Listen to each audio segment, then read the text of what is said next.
श्री गुरुदेव दत्त, श्री गुरुदेव दत्त, श्री गुरुदेव दत्त, श्री गुरुदेव दत्त, श्री गुरुदेव दत्त, श्री गुरुदेव दत्त, श्री गुरुदेव दत्त, श्री गुरुदेव दत्त, श्री गुरुदेव दत्त, श्री गुरुदेव दत्त, श्री गुरुदेव दत्त, श्री गुरुदेव दत्त, श्री गुरुदेव दत्त, श्री गुरुदेव दत्त, श्री गुरुदेव दत्त, श्री गुरुदेव दत्त, श्री गुरुदेव दत्त, श्री गुरुदेव दत्त, श्री गुरुदेव दत्त, श्री गुरुदेव दत्त। हे दत्तात्रेय भगवान, इस जप के माध्यम से आप प्रसन्न होइए और जिनको भी मेरे से जुड़े लोगों को, मेरे रिश्तेदारों को, मेरे पूर्वजों को, मेरे पितरों को, मेरे बंधु बांधव हित नातेदार जिसको भी आवश्यकता हो उसे आगे की गति प्रदान कर दीजिए।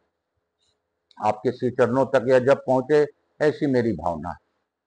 श्री गुरुदेव दत्त, श्री गुरुदेव दत्त, श्री गुरुदेव दत्त, श्री गुरुदेव दत्त, श्री गुरुदेव दत्त, श्री गुरुदेव दत्त, श्री गुरुदेव दत्त, श्री गुरुदेव दत्त, श्री गुरुदेव दत्त, श्री गुरुदेव दत्त, श्री गुरुदेव दत्त, श्री गुरुदेव दत्त, श्री गुरुदेव दत्त, श्री गुरुदेव दत्त, श्री गुरुदेव दत्त, श्री गुरुदेव दत्त, श्री गुरुदेव दत्त, श्री गुरुदेव दत्त।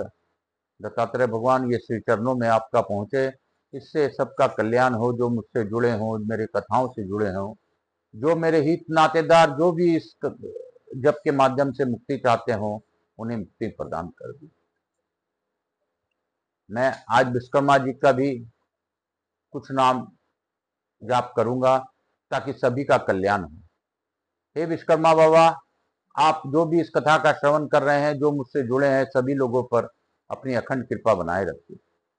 श्री गुरु श्री विश्वकर्मणे नमः, श्री विश्वकर्मणे नमः, श्री विश्वकर्मणे नमः, श्री विश्वकर्मणे नमः, श्री विश्वकर्मणे नमः, श्री विश्वकर्मणे नमः, श्री विश्वकर्मणे नमः, श्री विश्वकर्मणे नमः, श्री विश्वकर्मणे नमः, श्री विश्वकर्मणे नमः, श्री विश्वकर्मणे नमः, श्री विश्वकर्मणे नमः, श्री विश्वकर्मणे नमः, श्री विश्वकर्मणे नमः, श्री विश्वकर्मणे नमः। हे विश्वकर्मा बाबा, अपनी अखंड कृपा सभी लोगों पर बनाते हुए हमारे सभी उद्योग धंधा इत्यादि जो भी हमारे से जुड़े लोग हैं, मुझसे मेरा है या आपका दिया हुआ ही है, बाबा भोलेनाथ का है, सभी को आप संभालते हुए आपकी कृपा बनाए रखें। काल हरा दुख हरा दारी धरा कष्ट हरा हर हर महादेव। हम लोगों ने कल बहुत ही अभूतपूर्व कथा पढ़ी थी। कल की कथा सच में बहुत ही उत्तम कथा थी। बाबा की कृपा किस प्रकार होती है यह हमें पता चला। ब्राह्मणों यो कहने पर सोमदेव प्रसन्न होकर अपने लोक को चले गए और उनकी आज्ञा से वे ब्राह्मण भी सोमेश्वर देव की यथावत पूजा करते हैं। जिस मनुष्य ने सोमवार से लेकर 8 दिनों तक सोमेश्वर महादेव का पूजन किया है, उसने सब प्रकार के दान और संपूर्ण महाव्रतों का अनुष्ठान कर लिया। बोलो शंकर भगवान की जय। महादेव जी कहते हैं, पार्वती कैलाश के उत्तर निषद पर्वत को शिखर पर स्वयं प्रभा नामक एक विशाल पुरी है। उसमें धनवाहन नाम के एक गंधर्व राज रहते थे। वे उनकी स्त्री बड़ी मनोहर थी। उसके साथ रहकर वे वहीं दिव्य भोगों का उपभोग करते थे। समय अनुसार उनके 8 पुत्र हुए। पुत्रों के बाद एक कन्या उत्पन्न हुई जिसका नाम गंधर्व सेना था। वह पिता की आज्ञा से बहुत सी कन्याओं के साथ भांति भांति के वृक्षों, लताएं और फलों और फूलों से सुशोभित सुंदर उद्यान में खेला करती थी। एक दिन खेलती हुई उस कन्या को देखकर उसके माता ने पति से कहा, स्वामीन बंधु बांधवों सहित आपका तथा मेरा भी जीवन व्यर्थ है, जिनके घर में इतनी बड़ी कन्या अभी तक अविवाहिता है। पत्नी के यूं कहने पर गंधर्वराज ने कहा, देवी मैं पुत्री के लिए सुंदर वर की खोज करता हूँ। यूं कहकर धनवाहन ने पुत्री को पुकारा। माता पिता के बुलाने पर गंधर्व सेना तुरंत वहां आई और उनके चरणों पर प्रणाम करके बोले, पिताजी क्या आज्ञा है। धनवाहन ने प्रसन्न होकर कहा, बेटी तुम्हें जो कोई वर पसंद हो उसे बताओ, मैं उसी गंधर्व शिरोमणि के साथ तुम्हारा विवाह कर दूंगा। पिता के यूं कहने पर कन्या ने कहा, क्या तीनों लोकों में मेरे रूप के करोड़वें अंश की बराबरी करने वाला कोई है? उसकी यह अद्भुत बात सुनकर पिता माता भौचके से रह गए और आपस में बोले, पुत्री ने यह अच्छी बात नहीं कही। गंधर्व सेना उस विशाल उद्यान में पूर्ववत सखियों के साथ खेलने लगी। बसंत का समय था, वह झूला झूल रही थी। उसी समय गणनायक शिखंडी दिव्य विमान पर बैठा हुआ वहां आप निकला। उसने आकाश से ही उस कन्या को देखा। मध्याह्न संध्या का समय था। वह विमान से उतरा और उसी उद्यान में ठहर गया। उसी समय उसने गंधर्व कन्या के मुख से वह वचन सुना, संसार में कोई देवता अथवा दानव मेरे रूप के करोड़वें अंश के भी बराबर नहीं है। तब गणनायक ने अहंकार से भरी हुई उस कन्या को श्राप दे दिया, तुम रूप के अभिमान में गंधर्वों और देवताओं का तिरस्कार करती हो, अतः तुम्हारे शरीर में कोढ़ हो जाएगी। यह साप सुनकर वह कन्या भयभीत हो गई और साष्टांग प्रणाम करके दया की भीख मांगने लगी। उसकी विनय से गणनायक को दया आ गई और उसने कहा, यह तुम्हारा गर्व का फल है, इसलिए गर्व कभी नहीं करना चाहिए। हिमालय के वन में गौश्रिंग नाम के श्रेष्ठ मुनि रहते हैं, वे तुम्हारा उपकार करेंगे। यों कहकर गणनायक चला गया। गंधर्व सेना उस सुंदर वन को छोड़कर पिता के समीप आई और कुष्ठ होने का सब कारण कह सुनाया। सुनकर उसके माता पिता शोक से संतप्त हो गए और पुत्री को साथ ले तुरंत ही हिमालय पर्वत पर आए। वहां उन्होंने गौश्रिंग ऋषि के आश्रम को देखा। मुनिवर गौश्रिंग आश्रम के भीतर बैठे थे। उनका दर्शन करके स्तुति प्रणाम करने के अनंतर वे दोनों गंधर्व दंपति उनके आगे भूमि पर बैठे। मुनि के पूछने पर गंधर्वराज ने कहा, मेरे कन्या का शरीर कुष्ठ रोग से पीड़ित है, जिसने उसकी शांति हो वह उपाय करें। गौश्रिंग बोले, भारतवर्ष में समुद्र के समीप सर्वदेव वंदित भगवान सोमनाथ विराजमान है। वहां जाकर मनुष्यों को एक समय भोजन करते हुए सब रोगों के नाश के लिए सोमनाथ की पूजा करनी चाहिए। तुम सोमवार व्रत के द्वारा भगवान शंकर की आराधना करो। यों करने से तुम्हारी पुत्री का रोग नष्ट हो जाएगा। महर्षि का यह वचन सुनकर गंधर्वराज ने कहा, वहां जाने का विचार किया और गौसिंह मुनि से पूछा, भगवान सोमवार व्रत कैसे करना चाहिए, किस समय उसका अनुष्ठान उचित है?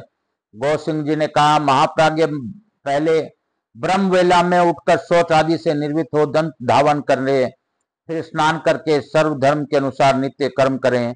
उसके बाद सुंदर समतल एवं शुद्ध स्थान में उत्तम कलश स्थापित करें, जिसमें आम का पल्लव डाला गया हो और जिस पर चंदन से भांति भांति के चित्र बनाए गए हों। कलश के ऊपर पात्र रखें और उस पात्र में जटा मुकुट पंडित सर्वाभूषण भूषित श्वेत वस्त्रधारी अर्धनारीश्वर शिव की प्रतिमा स्थापित करें। तत्पश्चात उमा सहित महेश्वर के श्वेत वस्त्रों और भांति भांति के भक्ष्य भोज्य पदार्थों द्वारा पूजन करें। बिजोरा नींबू अर्पण करें। निमांकित मंत्र से सब पूजा करनी चाहिए। ओम नमः पंचवक्रतराय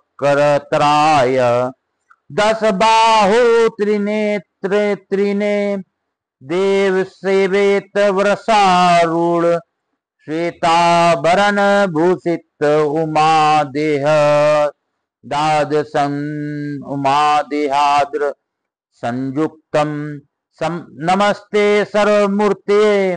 महादेव, आप श्वेत वृषभ पर आरूढ़ श्वेत आभूषण से भूषित आधे शरीर में भगवती अमार से विसंयुक्त हैं। आपके 5 मुख 10 भुजाएं तथा प्रत्येक मुख के साथ 3-3 नेत्र हैं। आपको नमस्कार है, आप सर्व स्वरूप हैं, आपको नमस्कार है। इसी मंत्र से पूजन और स्तुति करके रात्रि में भोजन करें। सोमनाथ महादेव जी का ध्यान करते हुए कुश की चटाई पर सोएं। यों करने पर 18 प्रकार के कुष्ठ रोगों का नाश होता है। दूसरे सोमवार को करंज का रत्न धावन और करें और ज्येष्ठा शक्ति से संयुक्त शिव का कमल के फूलों से पूजन करके विधि पूर्वक मधुर भोजन करें। भगवान को नारंगी चढ़ाएं, से सब विधि पूर्वक करें। दूसरे सोमवार को यों करने से लाख गोदान का फल प्राप्त होता है। तीसरे सोमवार को अपामार को दातुन करके शिव जी का पूजन करें। अनार के फल का भोग लगाएं तथा चमेली के फूलों से पूजा करें। रात में अगरू भोजन करें। उस दिन सिद्धि नामक शक्ति के साथ शिव की पूजा करनी चाहिए। चौथे सोमवार को गुलर के दातुन करने का विधान है। उस दिन सहित गौरीपति को पूजा करें, नारियल का फल चढ़ाएं और दवने के पत्ते से पूजा करें। रात में चीनी खाएं और जागरण करें। 5वें सोमवार को विभूति सहित गणेश्वर की कुंद के फूलों से पूजा करें। पीपल की दातुन करें और मुनक्का के साथ अर्घ्य दें। रात को भौतिक तंदूल सफेद मक्का भोजन करें। योग करने से अश्वमेघ यज्ञ का फल प्राप्त होता है। 6ठे सोमवार को भद्रा सहित स्वरूप नामक शिव का पूजन करें। चमेली की दातुन करें और धतूर के फल से अर्घ्य दें। उस दिन बेला के फूलों में से परम भक्ति पूर्वक पूजा करनी चाहिए। रात में कपूर भोजन करें। 7वें सोमवार को बेला की दातुन करें। दीप्ता शक्ति के साथ सर्वज्ञ शिव की पूजा करें। जंबीरी नींबू का फल अर्पण करें और चमेली के फूलों से पूजा। रात को लौंग खाएं। योग करने से अनंत फल की प्राप्ति होती है। 8वें सोमवार को केले के फल और मरुआ के फूलों से अमोधा शक्ति सहित जगदीश्वर शिव का पूजन करें। रात में दूध पिएं, उसमें अग्निष्टोम यज्ञ का फल प्राप्त होता है। करोड़ बार गंगा स्नान करने से और सूर्य ग्रहण के समय कुरुक्षेत्र में वेद वेता ब्राह्मणों को 10,000 स्वर्ण मुद्रा दान करने से जिस फल की प्राप्ति होती है, वही सोमवार व्रत करने पर कोटि गुना होकर मिलता है। 9वां सोमवार प्राप्त होने पर व्रत का उद्यापन करें। ध्वजा पताकाओं से सुशोभित गोल मंडप और कुंड बनाएं। 4 दरवाजे बनाकर मंडप के मध्य में चकोर वेदी का निर्माण करें। उस पर मंडल बनाकर बीच में कमल बनाएं। 8 दिशाओं में पृथक पृथक स्वर्ण सहित कलश स्थापित करके पूर्व से लेकर वाम आदि शक्तियों को भी स्थापना करें। कर्णिका में परम प्रकाशमय श्री सोमनाथ जी को विराजमान करें। सोमनाथ जी की स्वर्णमयी प्रतिमा मनोमती नामक शक्ति के सहित स्वर्ण सैया पर स्थापित करनी चाहिए। स्वर्ण अथवा रजत आदि के पात्र की शहद से भरकर उसमें स्वर्ण सैया पर आच्छादित करके रख दें और उसी पर शिव प्रतिमा का पूजन करें। फिर वस्त्र, आभूषण, तांबूल, छत्र, चंवर, दर्पण, दीप, घंटा, चंदोवा, सैया और गद्दा आदि वस्तुएं सोमनाथ की प्रीति के उद्देश्य से पुराण वेताचार्य को दान करें। वह होम कराएं। पूजन करके रात में वहीं जागरण करें। अपने हृदय में सोमनाथ जी का ध्यान करते हुए पंचगव्य पी कर रहें। प्रातःकाल स्नान करके विधि पूर्वक सोमदेव का ध्यान करें।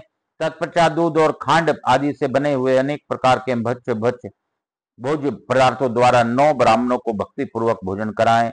2 वस्त्र और 1 गोदान करके विसर्जन करें। इस प्रकार सोमवार व्रत का पालन करने वाला पुरुष अक्षय पुण्य का भागी होता है। धन धान से संपन्न तथा स्त्री पुत्र आदि से शोभित होता है। उसके कुल में कोई दरिद्र अथवा दुखी नहीं होता। इस प्रकार विधि पूर्वक व्रत करने पर मनुष्य देह त्याग के पश्चात शिवलोक में जाता है। महाभाग, जहां भगवान सोमनाथ विराजमान है वहां शीघ्र जाओ।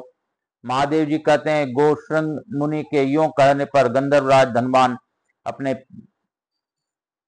पुत्री के साथ सब उपहार लेकर प्रभात क्षेत्र में आए। वे सोमनाथ का दर्शन करके आनंद में मग्न हो गए। यात्रा के क्रम में सोमनाथ जी का पूजन करके उन्होंने कन्या सहित सोमवार व्रत किया।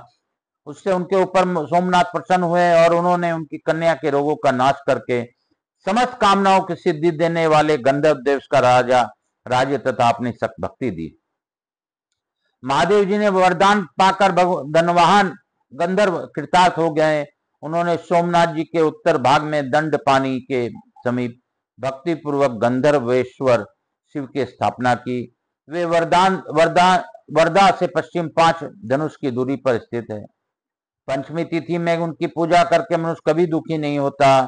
धनवाहन की पुत्री गंधर्व सेना ने भी वहीं गौरी जी की समीप पूर्व भाग में 3 धनुष की दूरी पर विमलेश्वर नामक शिवलिंग की प्रतिष्ठा की, जो सब रोगों का नाश करने वाला है। तृतीया को विमलेश्वर की पूजा करके प्रत्येक स्त्री दुर्भाग्य दोष से मुक्त हो जाती है, घर में सम्मानित होती है तथा पुत्र एवं संपूर्ण मनोरथों को प्राप्त कर लेती है। बोलो शंकर भगवान की जय। बोलो काशी काशी की जय। बोलो मेरे भोलेनाथ की जय। प्रभास खंड की जय। बोलो मेरे सोमनाथ भगवान की जय। आज हम लोगों ने